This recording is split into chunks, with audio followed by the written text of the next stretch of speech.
Hello friends, मैं हूँ राधा अग्रवाल और अपने यूट्यूब चैनल पर मैं आप सबका स्वागत करती हूँ। आज मैं आपके लिए इस वीडियो में लेकर आई हूँ क्लास 5th की इंग्लिश बुक न्यू इमेजेस जो इंग्लिश बुक है उसके चैप्टर 9 डियर मिस्टर एग्जामिनर के क्वेश्चन एंड आंसर। जैसा कि आप लोगों ने बहुत ज़्यादा डिमांड की थी, कमेंट्स में मुझे लिखा था कि आप सभी चैप्टर्स के क्वेश्चन आंसर्स भी चाहते हैं, तो चैप्टर 10 to 12 मैंने explanation with question answer video डाल रखे हैं। तो अब मैं आपके लिए एक एक करके चैप्टर 1 to 9 सभी के क्वेश्चन आंसर भी डालने वाली हूँ। तो सबसे पहले अगर आप पहली बार मेरे चैनल पर आए हैं तो प्लीज़ मेरे चैनल को सब्सक्राइब कर दीजिए, ताकि आप सभी जो चैप्टर्स के वीडियो हैं और क्वेश्चन आंसर के वीडियो हैं वो अपलोड करते ही आपको नोटिफिकेशन मिल जाए।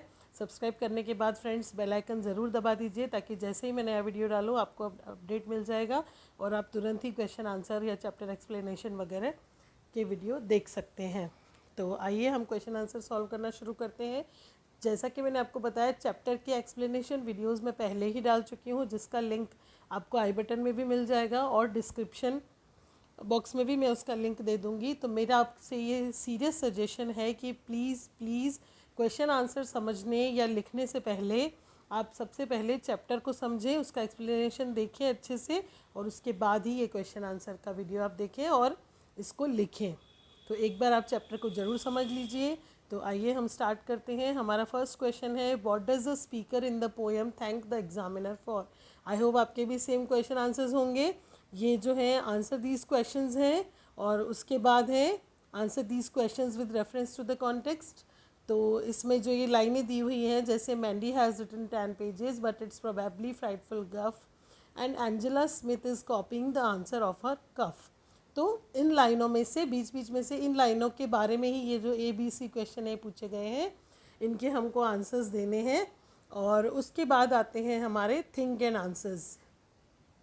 ये आपको अपने अकॉर्डिंग लिखने होते हैं, स्टूडेंट्स के लिए होते हैं थिंक एंड आंसर, जैसा कि आप टॉप पे देख रहे होंगे पेज के 1 2 3 क्वेश्चंस। लेकिन फिर भी आप इनके आंसर्स वेरी कर सकते हैं, कुछ आप अपने मन से लिख सकते हैं, बट स्टिल मैं आपको एक कॉमन आंसर जो हो सकता है वो मैं आपको इसका ज़रूर बताऊंगी। तो फ्रेंड्स, वीडियो को एंड तक पूरा देखें और लाइक और शेयर ज़रूर करें, मेरे चैनल को सब्सक्राइब ज़रूर करें। तो आइए चलते हैं हमारे आंसर्स की तरफ।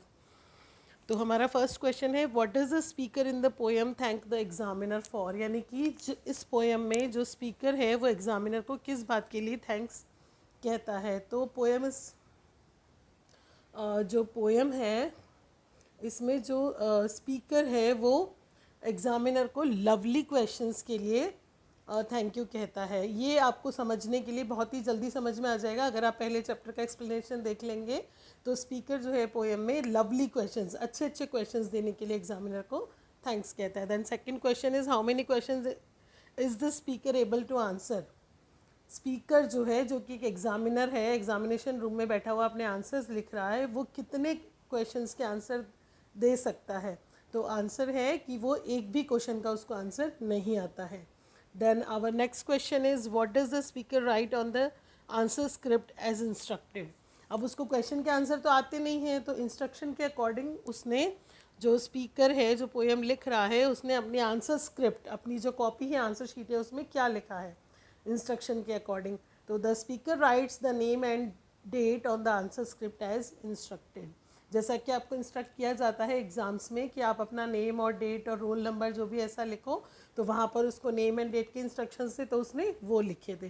फ्रेंड्स, मैंने बहुत ही शॉर्ट एंड स्वीट आंसर्स बनाने की कोशिश की है, ताकि उसमें आंसर भी कंप्लीट हो जाए और बहुत ही ईजी लैंग्वेज में बनाने की कोशिश की है। तो आप ध्यान से समझिएगा।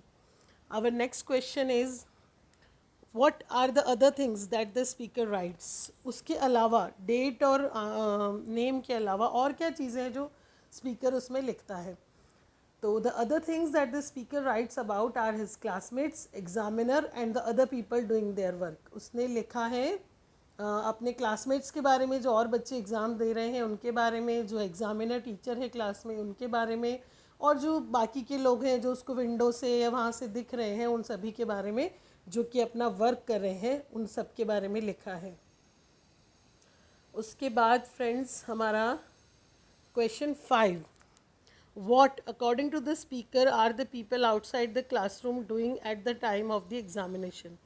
इसका मीनिंग है कि स्पीकर के अनुसार जो भी लोग बाहर हैं, क्लासरूम के बाहर हैं, वो एग्जामिनेशन के टाइम पे क्या कर रहे हैं. तो इसका आंसर बहुत ही लंबा हो सकता था, लेकिन मैंने उसे बहुत ही शॉर्ट बनाने की कोशिश की है और उसमें सारा कुछ इंक्लूड भी मैंने कर लिया है. तो according to the speaker, mothers going on errands, grandmothers drinking tea, unemployed man doing crosswords or watching TV, class filing past to play tennis and a mower chugging on the hockey field. ये सब बाहर जो लोग थे वो कर रहे थे.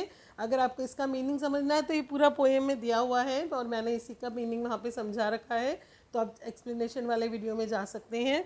देन इस सेगमेंट का हमारे लास्ट क्वेश्चन है कि what favour does the speaker ask of the examiner. जो स्पीकर है वो एग्जामिनर से कौन सा फेवर के लिए पूछता है, क्या उससे मदद चाहता है. तो one favour that the speaker ask of the examiner is to give some marks for writing the name and the date on the answer script. Examiner क्या बोल रहा है, एग्जामिनर से क्या बोल रहा है स्पीकर कि मैंने जो नेम एंड डेट लिखी है एटलीस्ट उसके लिए तो मुझे थोड़े से मार्क्स दे दीजिए, है ना. That is the favour. Okay, now answer the questions with reference to the text. तो जो हमारा ये फर्स्ट क्वेश्चन है मैंडी और एंजेला वाला, उस सेगमेंट में से ये कुछ क्वेश्चंस पूछे गए हैं. यहाँ पर हमारा क्वेश्चन ए है, who is the speaker and where is she और ही. तो the student is the speaker. यहाँ पर कौन है, स्पीकर जो है एक स्टूडेंट है और he is in the examination hall, वो एक एग्जामिनेशन हॉल में है. देन हमारा क्वेश्चन बी है, who are Mandy and Angela, what are they doing. Mandy और एंजेला कौन है और वो क्या कर रहे हैं. तो आंसर है Mandy and Angela are the classmates. Mandy has written 10 pages filled with silly things and Angela is copying the answers. Mandy और एंजेला जो है वो क्लासमेट्स हैं और मैंडी ने जो है 10 पेजेस लिखे सिली थिंग्स से भरे हुए, मतलब कोई उसने मीनिंगफुल ऐसे कोई आंसर्स नहीं लिखे हैं, और एंजेला जो है वो नकल कर रही है, अपने आंसर्स को कॉपी करके लिख रही है. क्वेश्चन सी है हमारा, what opinion do you think the speaker has of them. आपको क्या लगता है कि जो स्पीकर है वो उसके बारे में कैसी सोच रखता है कि वो कैसे बच्चे हैं. तो the speaker has a bad opinion of them and considers them equally bad. Means वो उनके बारे में अच्छी ओपिनियन नहीं रखता है, मतलब उनको अच्छे बच्चे नहीं समझता है और ख़ुद के जितना ही उनको भी गंदा बच्चा यानी बुरा स्टूडेंट ही वो समझता है, क्योंकि वो आंसर्स नहीं लिख रहा है, जबकि जो मैंडी है वो सिली थिंग्स लिख रहा है और जो एंजेला है वो कॉपी कर रही है. तो उसे लगता है कि वो भी मेरी तरह ही वो भी अच्छे स्टूडेंट्स नहीं हैं. देन सेकेंड क्वेश्चन है हमारा, सेकेंड क्वेश्चंस की लाइंस है, Miss Quinlans just read what I have written, just read what I have written, her face is an absolute mask. तो इन लाइनों के बारे में फिर पूछा गया है कि हु इज़ मिस क्विनलेन. मिस क्विनलेन कौन है. तो मिस क्विनलेन कौन थी, एग्जामिनर है पोएम में, इसलिए हमने इसका आंसर लिखा है Miss Quinlan is the examiner. What has she just read, उन्होंने अभी जस्ट क्या पढ़ा है, she has just read the homework, है ना. शॉर्ट एंड स्वीट आंसर्स, तो ये काफ़ी ईजी रहेंगे आपको लिखने के लिए भी, और जब एग्ज़ाम में आपके एग्ज़ाम होंगे तो लर्न करने के लिए भी काफ़ी ईजी रहेंगे. And the c question from this is why is her face an absolute mask. उसका जो फेस है वो मास्क की तरह क्यों, ऐसा क्यों कहा गया है. So her face is an absolute mask as she doesn't want anyone to know what she was feeling inside. उनका फेस बिल्कुल मास्क की तरह इसलिए लग रहा है क्योंकि वो ये नहीं चाहती हैं कि जो भी स्टूडेंट है वो ये जाने कि वो अंदर से क्या फील कर रहे हैं. बेटा कभी हमें आपकी कॉपी जब हम चेक करते हैं तो पढ़ के हंसी आती है या गुस्सा आता है, जो भी होता है हम लोग आपको नहीं दिखाते हैं ना.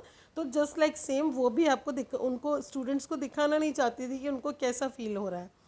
तो इसीलिए उनका फेस जो है बिल्कुल मास्क की तरह लग रहा था. मास्क की तरह लग रहा था मतलब जैसे मुखौटा होता है ना, उस पर कोई भाव नहीं होते हैं, कोई फीलिंग नहीं होती, उस तरह से लग रहा था.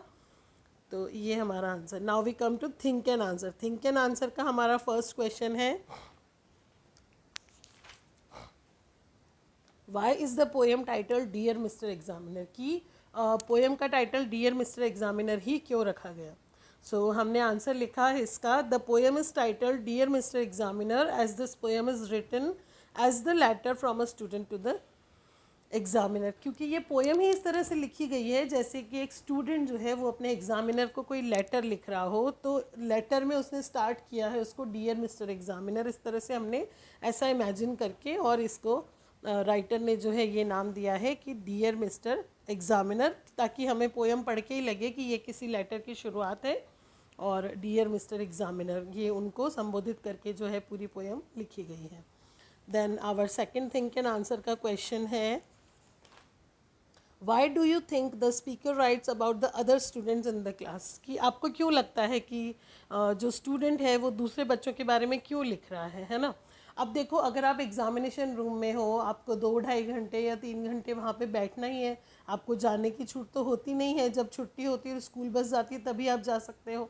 तो जब आपको एग्जामिनेशन हॉल में बैठना है और आपको एक भी आंसर नहीं आ रहा है, केवल आप नेम और डेट अपनी शीट पे अगर लिख रहे हो, I know you all are my intelligent student, लेकिन सपोज़ करो कि अगर कभी ऐसा हो जाए कि आपको या किसी भी बच्चे को अगर वहाँ पे कुछ भी नहीं आ रहा है, तो जो एग्ज़ामिनर होते हैं, जो टीचर होते हैं, वो सब देखते हैं, करते हैं, उसको थोड़ा सा ऐसा शाय सा फील होता है कि यार मैं कुछ भी नहीं लिख पा रहा हूँ या क्या। तो फिर वो क्या करता है, बैठा बैठा 3 आवर्स तक क्या करेगा, वो कुछ तो लिखने की कोशिश करेगा।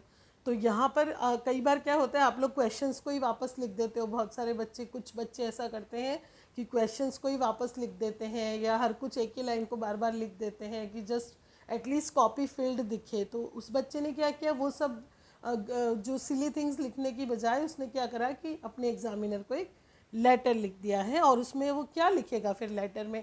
तो इसलिए उसने अपने आसपास के जो बच्चे थे वो क्या कर रहे हैं उसको, उस समय हम लोग भी क्या करते हैं, जब फ्री बैठे हैं, हमें वहाँ से उठना नहीं, बैठना नहीं, बोलना नहीं, तो आसपास जो भी कुछ हो रहा होता है हम उस सबको नोटिस करते हैं। तो उस बच्चे ने भी हर मिनट को नोटिस किया कि कौन क्या कर रहा है, कैसे कर रहा है, बैठे बैठे वो सबको नोटिस कर रहा है, और उससे जो भी अपने सराउंडिंग्स में नज़र आया उसने वही चीज़ लिख दी। तो उसी को हमने शॉर्ट में आंसर में लिखा है कि the speaker has nothing to write, that's why he writes about whatever he was seeing there in his surrounding.